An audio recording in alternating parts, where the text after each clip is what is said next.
न दुख न तकलीफ तो क्या खाक मचा है जीने में, बड़े बड़े तूफान थम जाते हैं जब आग लगी हो सीने में। मैं अंजलि आप सबका फिर से वेलकम करती हूँ एक नए सेशन में। कल हमने संडे स्पेशल क्लास ली जिसमें हमने संधि की कुछ बेसिक्स जानकारी को समझने की कोशिश की। आज हम आगे बढ़ते हैं और चीजों को और बेहतर ढंग से समझने की कोशिश करते हैं। तो देखिएगा, कल हमने संडे स्पेशल क्लास में समझने की कोशिश की कि संधि होता क्या है। तो संधि क्या होता है? दो वर्णों का परस्पर मेल क्या कहलाता है? संधि कहलाता है। यानी प्रथम शब्द का तो अंतिम वर्ण और दूसरे शब्द का प्रथम वर्ण मिलकर उच्चारण और लेखन में परिवर्तन कर दे तो वो क्या कहलाएगा? संधि कहलाता है। फिर हमने समझा कि संधि को पढ़ने से कुछ महत्वपूर्ण बातें, जो चार महत्वपूर्ण बातें थी आगम, लोप, आदेश और प्रकृति भाव। यानी कि आप संधि पढ़ते हैं तो आपको ये चार बातें याद रहनी चाहिए। कौन कौन सी? आगम, लोप, आदेश और प्रकृति भाव। और फिर हमने पढ़ा कि संधि को हमने वर्गीकृत किया तीन भागों में। एक होता है स्वर संधि, एक होता है व्यंजन संधि और एक होता है विसर्ग संधि। तो इसको और विस्तार के साथ आज की क्लास में आज हम समझेंगे।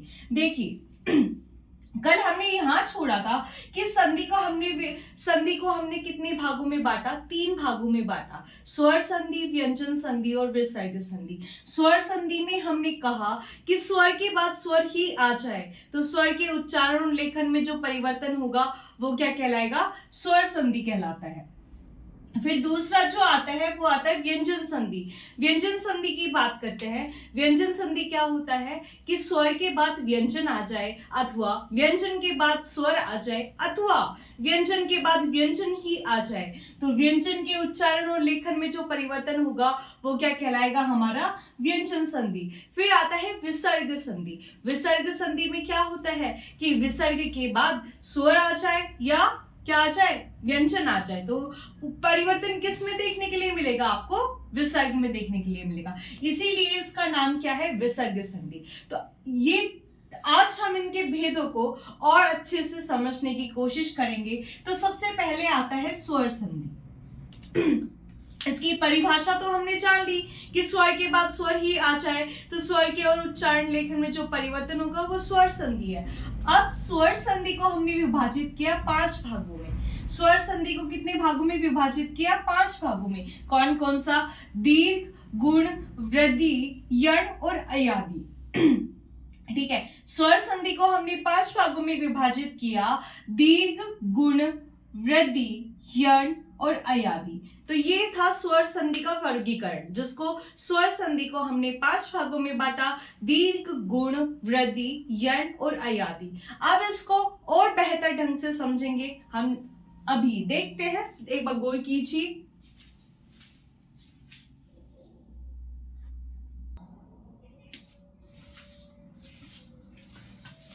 देखिए, हम अपनी फर्स्ट क्लास से पढ़ रहे थे। फर्स्ट क्लास में हमने वह क्या समझा? वर्ण विचार को समझा, जिसमें हमने बात की थी कि स्वर क्या होता है, व्यंजन क्या होता है। क्योंकि स्वर संधि को हमने 3 भागों में बांटा है। स्वर संधि, व्यंजन संधि और विसर्ग संधि। तो नाम से पता चल रहा है स्वर संधि को जब अपन पढ़ रहे हैं यानी कि स्वरों की संख्या कितनी होती है? 11। तो स्वर संधि के जो भेद मिलकर बने वो इन 11 स्वरों से तो मिलकर बने होंगे। तो देखो, स्वर कितने होते हैं? 11 होते हैं। कौन कौन से होते हैं? ए, आ, छोटी ई, छोटा ई, उ, बड़ा उ, रे ऋषि, ए, आई, ओ और औ। तो स्वर संधि के हमने 5 भागों में बांटा। तो 5 भागों में जो बांटा वो इन 11 स्वरों से तो मिलकर ही बना हुआ होगा। क्यों 11 स्वरों से मिलकर बना होगा? यार तुम देखो, इसका नाम क्या है? स्वर संधि। स्वरों की संख्या 11 है तो स्वर संधि को हमने 5 भागों में बांटा। तो यानी कि इन 11 स्वरों से तो मिलकर बना हुआ होगा, है ना? तो इसलिए इसका अब इसके देखो स्वर संधि नाम है। ठीक है, अब ये 11 स्वरों से 5 भेद कैसे मिलकर बने हैं तो समझिए। देखियो, ए और आ।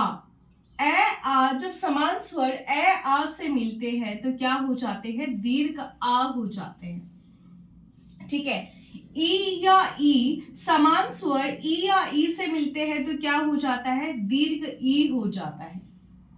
उ या उ समान स्वर उ या उ से मिलता है तो क्या हो जाता है? दीर्घ उ हो जाता है। दीर्घ का मतलब ही क्या होता है? देखो, स्वर संधि को हमने 5 भागों में बांटा। उसमें पहला भाग कौन सा आता है? पहला भाग आता है दीर्घ।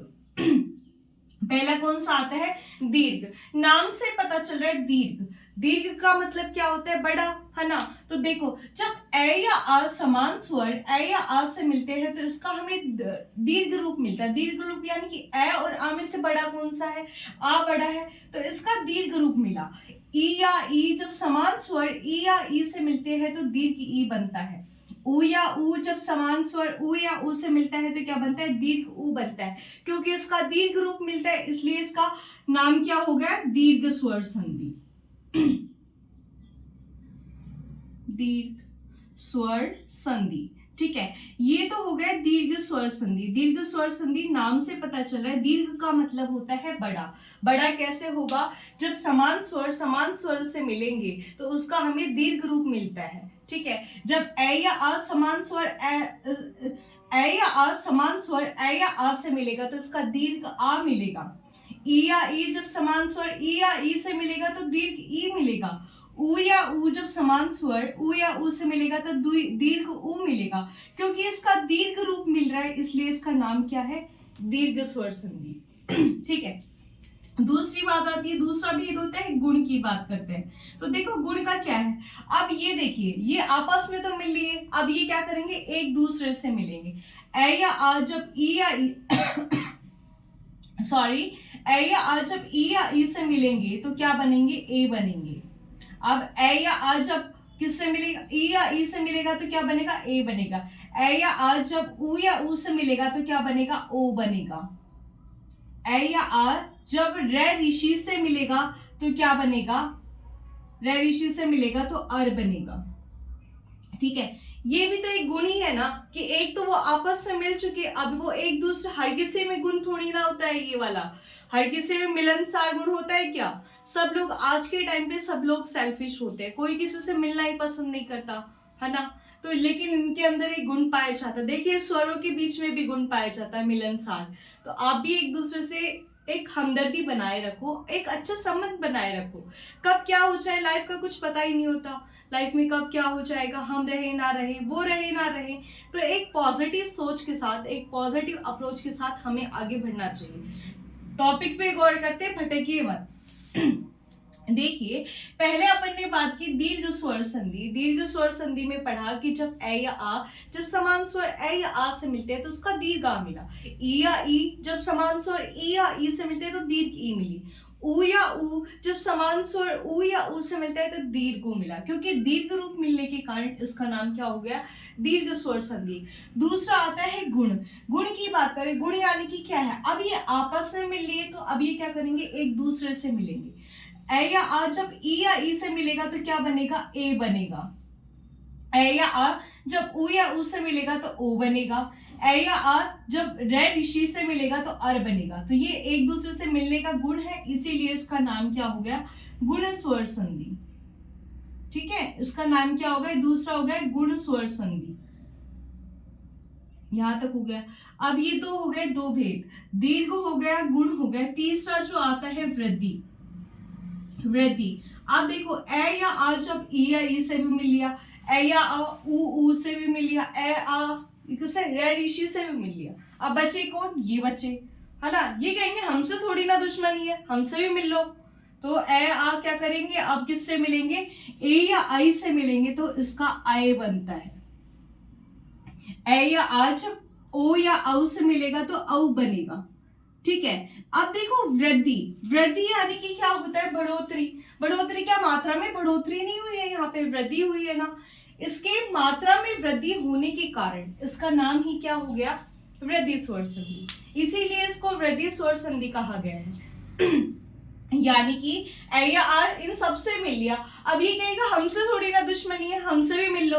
तो ये इनसे मिलता है। जब ए या आई से मिलता है तो आई बनता है। ए या आ जब ओ या औ से मिलता है तो औ मिलता है, क्योंकि इनकी मात्रा में वृद्धि होती है। इसीलिए ये तीसरी संधि का जो नाम है वो कौन सा है? वृद्धि स्वर संधि, ठीक है। वृद्धि यानी कि क्या होता है? बढ़ोतरी होती है। तो इसकी मात्रा में क्या हो रहा है? बढ़ोतरी हो रही है, इसीलिए इसका नाम क्या है? वृद्धि स्वर संधि। ये तो हो गए 3 भेद। चौथा कोड आता है यण स्वर संधि। यण स्वर संधि, यण की बात करते हैं। यण देखो, अब अपन ने कौन कौन सा पढ़ लिया? अपने दीर्घ पढ़ लिया, गुण पढ़ लिया, वृद्धि पढ़ लिया। अब अपन पढ़ने जा रहे यण स्वर संधि। यण स्वर संधि की बात, अब देखिए ए आ जो है वो सबसे मिल लिया, इससे भी मिल लिया, इससे भी मिल लिया, इससे भी मिल लिया, उनसे भी मिल लिया। अब ये तो सबसे मिल लिया, बट ये तो किसी से मिले ही नहीं। अब इनकी बारी है। अब देखिए ये कैसे होगा कि ई या ई, ऊ या ऊ और रे ऋषि जब किससे मिलते हैं? असमान स्वर से मिलते हैं, असमान स्वर से बनते हैं। तो ई या ई का क्या बनता है? ये बनता है। ऊ या ऊ का क्या बनता है? वे बनता है। और रे ऋषि का क्या बनता है? रे बनता है। ठीक है, यहां तक समझ में आया कि यण स्वर संधि, क्योंकि ये वे रे, अब इसके नाम से ही इसका नाम क्या रख दिया? यण स्वर संधि रख दिया। अब ए या आ जब सबसे मिल चुका, अब बचे ये कहेंगे हम भी सबसे मिलेंगे, तो ई या ई, ऊ या ऊ, ये रे ऋषि के बाद कोई असमान स्वर आ जाए तो ई या ई का क्या हो जाता है? यह हो जाता है। ऊ या ऊ का वह हो जाता है। और रे ऋषि का क्या हो जाता है? रे हो जाता है। इनके नाम के आधार पे ही इनका नाम क्या रखा गया है? यण स्वर संधि। यह व रे होने के कारण इसका नाम क्या रख दिया? यण स्वर संधि। यण स्वर संधि। अब लास्ट कौन सा आता है? दीर्घ हो गया, गुण हो गया, वृद्धि हो गया, यण हो गया। अब कौन सी बचती है? अयादी स्वर संधि। तो अब अपन समझते हैं अयादी स्वर संधि कौन सी होती है।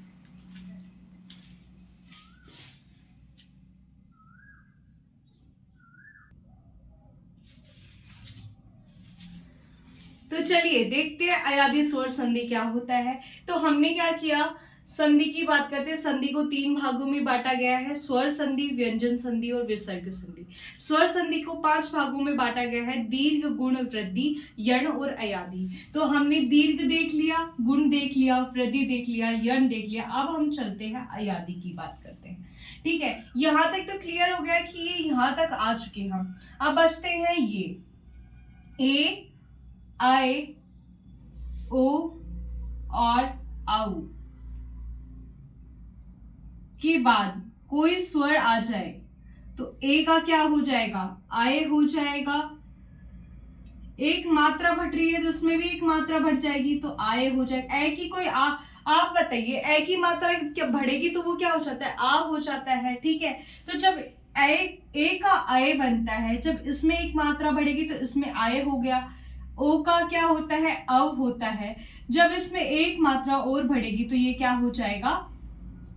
आव हो जाएगा। ठीक है, अब देखिए इसका आई क्यों हुआ? अब एक बात बताइए, अपन ने कौन सी संधि पढ़ी थी? गुण स्वर संधि। गुण स्वर संधि में अपन ने क्या पढ़ा था? गुण स्वर संधि में अपन ने पढ़ा था ए या आ जब ई या ई से मिलता है तो क्या बनाता है? ए बनाता है। गुण ए की बात करते हो, देखो ए जो होता है गुण स्वर संधि में अपन ने पढ़ा था कि ए या आ जब किससे मिलता है? ए या आ जब किससे मिलता है? ई या ई से मिलता है तो क्या बनाता है? यह बनाता है। क्या बनाता है? यह बनाता है। ठीक है, ए या आ जब ई या ई से मिलता है तो क्या बनाता है? यह बनाता है। तो ये क्या हो गया? आए हो गया। जब इसमें मात्रा बढ़ी एक तो इसकी भी एक मात्रा बढ़ गई। ऐसे ही गुण स्वर संधि में अपन ने पढ़ा था कि ओ किससे बना था? सोचो जरा, अपन ने कहा कि गुण स्वर संधि पढ़ा। हमने कौन से संधि को 5 भागों में डिवाइड किया था? दीर्घ, गुण, वृद्धि, यण और अयादी। तो देखो अब अपन पढ़ रहे अयादी स्वर संधि। अयादी स्वर संधि में क्या होता है? ए, आए, ओ और औ के बाद कोई स्वर आ जाए तो ए का तो आए हो जाता है, ए का आए हो जाता है, ओ का आव हो जाता है और औ का आव हो जाता है। अब बात आता है ए का आय ही क्यों हुआ? क्योंकि ए का आय इसलिए हुआ क्योंकि अपन ने पढ़ा था गुण स्वर संधि। गुण स्वर संधि में पढ़ा अपन ने कि ए या आ जब ई या ई से मिलता है तो क्या बनाता है? ए बनाता है। ए या आ जब ऊ या ऊ से मिलता है तो ओ बनाता है। और ए या आ जब रे ऋषि से मिलता है तो क्या बनाता है? अर बनाता है। एक मिनट आप देखिए सर।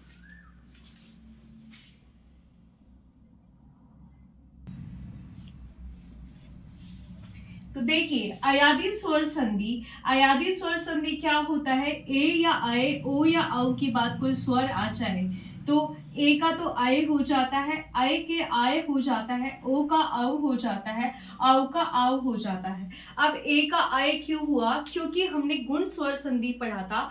गुण स्वर संधि में पढ़ा जब ए या आ किससे मिलता है, ई या ई से मिलता है तो क्या बनता है, यह बनता है।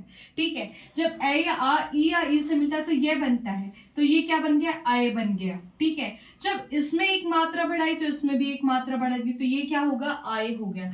ओ की बात करते हैं तो ए या आ जब किससे मिलता है, ए या आ जब उ या उ से मिलता है, उ या उ से मिलता है तो इसका क्या हो जाता है, ओ हो जाता है। राइट, नहीं सॉरी, ए या आ जब उ या उ से मिलता है तो क्या हो जाता है, ए या आ जब उ या उ से मिलता है तो क्या हो जाता है, उ या उ से मिलता है तो क्या हो जाता है, वह हो जाता है। ठीक है, इस वह हो जाता है, ए या आ जब उ या उ से मिल, देखो ए या ओ कैसे आया कि ए गुण स्वर संधि में अपन ने पढ़ा था कि ए या आ जब उ या उ से मिलता है तो क्या बन जाता है, ओ बन जाता है। अब यण स्वर संधि में क्या होता है, इस उ का क्या हो जाता है, वह हो जाता है, तो ये क्या हो गया, अब हो गया। जब इसमें एक मात्रा बढ़ाई तो इसमें भी एक मात्रा बढ़ा दी तो ये क्या हो जाएगा, आव हो जाएगा। जब इसमें एक मात्रा बढ़ाई तो इसमें भी मात्रा बढ़ा दी तो ये क्या हो गया, आव हो गया। तो ये अपन ने पढ़ा स्वर संधि। स्वर संधि के 5 भेदों को अपन ने समझने की कोशिश की, जिसमें अपन ने दीर्घ, गुण, वृद्धि, यण और अयादी इन सब की बात की। अब देखिए आगे जब हम चलते हैं तो ये अपन ने इसका 5 वर्गीकरण देखा कि कैसे इनको बांटा गया है। अब इसको एक बाय एक करके अपन अच्छे से समझने की कोशिश करेंगे। पहले अपन दीर्घ स्वर संधि को समझेंगे, फिर गुण वृद्धि स्वर संधि को समझेंगे, फिर वृद्धि, फिर यण और अयादी। इस तरीके से समझेंगे हम स्वर संधि को, फिर हम चलेंगे व्यंजन संधि को, फिर हम समझेंगे विसर्ग संधि को। जब ये पूरा हो जाएगा तो इसके कुछ एक्सेप्शन कि कहाँ पे ये चीजें लागू नहीं होती, कहाँ वो एक्सेप्शन है जो इस चीज को फॉलो नहीं करता, उसको समझेंगे।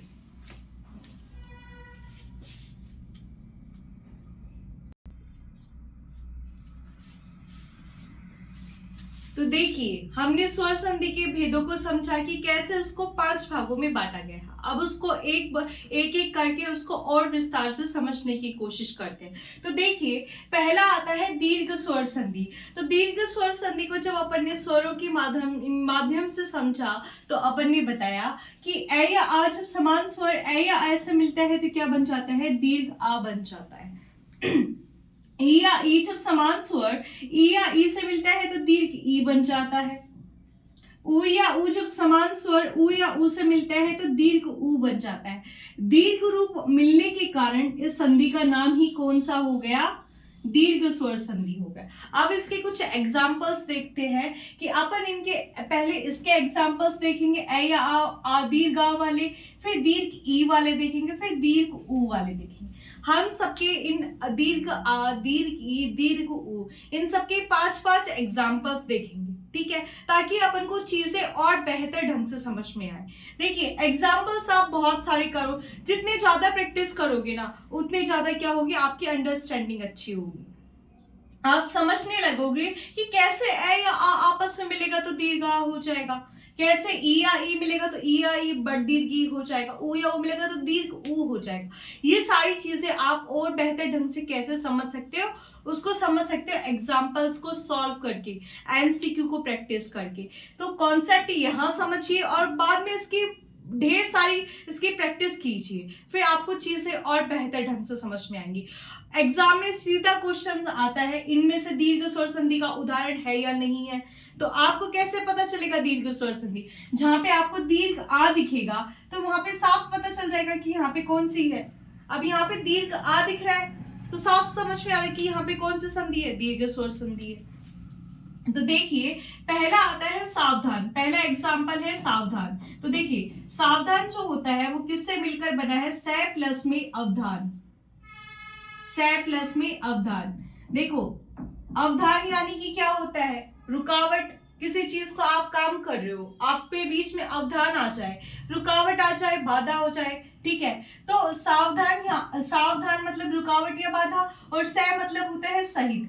आप सावधान कब होते हो? जब आप बहुत सोच समझ के चीजों को करते हो। तो आप बहुत सोच समझ के हर चीजों को बहुत सावधानी पूर्वक करते हो, तो वो सावधान बनता है। तो स में क्या आ रहा है? ए आ रहा है, और ए आपस में मिलेगा तो ये क्या हो जाएगा? दीर्घ आ हो जाएगा। दीर्घ आ होने के कारण इसका क्या हो जाएगा? ये दीर्घ आ होने के कारण ये दीर्घ आ बन गया, सावधान हो जाएगा। ठीक है, इसको संधि को जब आप कर रहे हो ना, तो उसके मीनिंग को समझ के करो। आप मीनिंग को समझ के करोगे तो आपकी बहुत सारी चीजें हिंदी में पकड़ तो मजबूत होगी होगी। उसके अलावा आपको, और जैसे आप परिभाषिक शब्दावली या कुछ भी करते हो जिसमें युग्म वाले करते हो, जिसमें समान उच्चारित वाले शब्द युग्म, और इनके जैसे और ग्रामर को और करोगे ना, तो उसको और हेल्प मिलेगी। और आप चीजों को कनेक्ट करते हुए करोगे तो आपको और बेहतर ढंग से समझ में आएगी। देखिए, ये तो हो गया सावधान। दूसरा आता है कोमलांगी।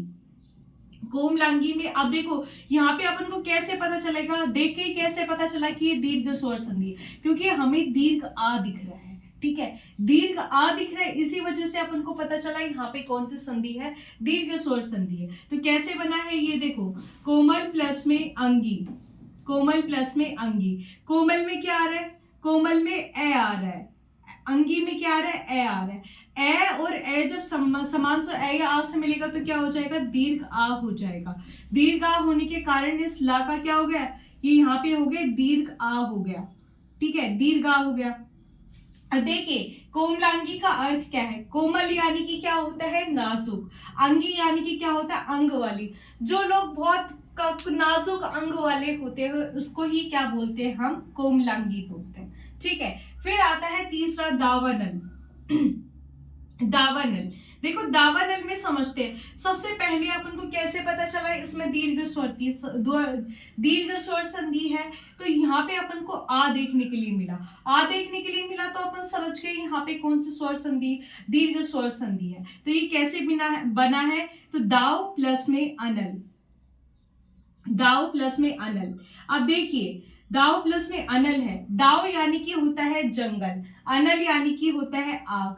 तो जंगल में लगने वाली आग ही कौन सी होती है? दावानल होता है। दाव में ए आ रहा है और यहाँ पे अनल में भी ए आ रहा है। जब ए और ए आपस में मिलेंगे तो ये क्या हो जाएगा? दीर्घ आ हो जाएगा। दीर्घ आ होने के कारण ये क्या हो जाएगा? दावानल हो जाएगा। ठीक है, तीसरा समझ में आया? तो ये था कि ए, जब ए या आपस में यहाँ पे ए मिल रहे हैं यहाँ पे, ठीक है, यहाँ पे भी ए मिल रहे हैं। अब देखिए, ए की तो बात कर ली, अब आ की बात करते हैं। तो देखिए जैसे यहाँ पे देखिए, कंटकाकीन की बात करते हैं तो ये मिलकर बना है कंटक प्लस में आकीन। किससे मिलकर बना है? कंटक प्लस में आकीन। देखो, कंटक का मतलब होता है कांटे और आकीन का मतलब होता है घिरा हुआ, युक्त। जो चीज कांटों से घिरी हुई है या कांटों से युक्त है वो क्या कहलाती है? कंटकाकीन कहलाती है। कंटक में क्या आ रहा है? ए आ रहा है। इसमें क्या आ रहा है? आ रहा है। ए और आ आपस में मिलेगा तो दीर्घ आ हो जाएगा। तो ये कौन सा हो जाएगा? अपना कंटकाकीन हो जाएगा। ठीक है, यहां तक समझ में आ गया। अब पांचवा जो आता है वो आता है मुक्तावली। तो देखो, मुक्तावली कैसे मिलकर बना है? अब कैसे पता चला कि यहाँ पे दीर्घ स्वर संधि है? तो यहाँ पे अपन को दीर्घ आ देखने के लिए मिला, तो अपन समझ गए यहाँ पे कौन सी संधि है? दीर्घ स्वर संधि है। तो ये मिलकर बना है किससे? मुक्ता प्लस में अवली। मुक्ता प्लस में अवली। मुक्ता यानी कि होता है मोतियों की, अवली यानी कि होते हैं पंक्ति या माला। जो मोतियों की माला होती है उसको अपन क्या कहते हैं? मुक्तावली कहते हैं। तो मुक्ता में क्या आ रहा है? आ रहा है। अवली में क्या आ रहा है? ए आ रहा है। आ और ए आपस में मिलेगा तो आ हो जाएगा। तो ये हो जाएगा कौन सा? मुक्तावली। ठीक है,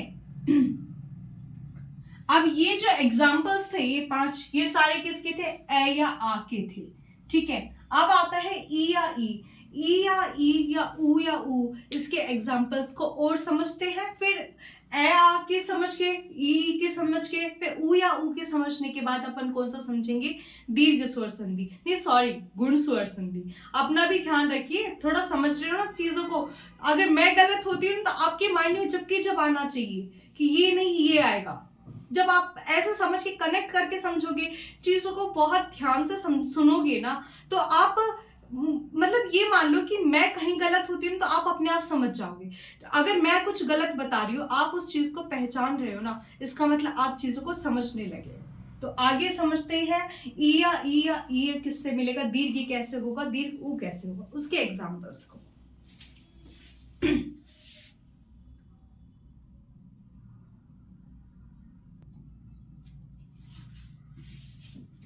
तो देखिए, ए या आ के अपन ने एग्जाम्पल्स को समझ लिया। अब बारी है ई या ई की। सबसे पहले आता है कपीश।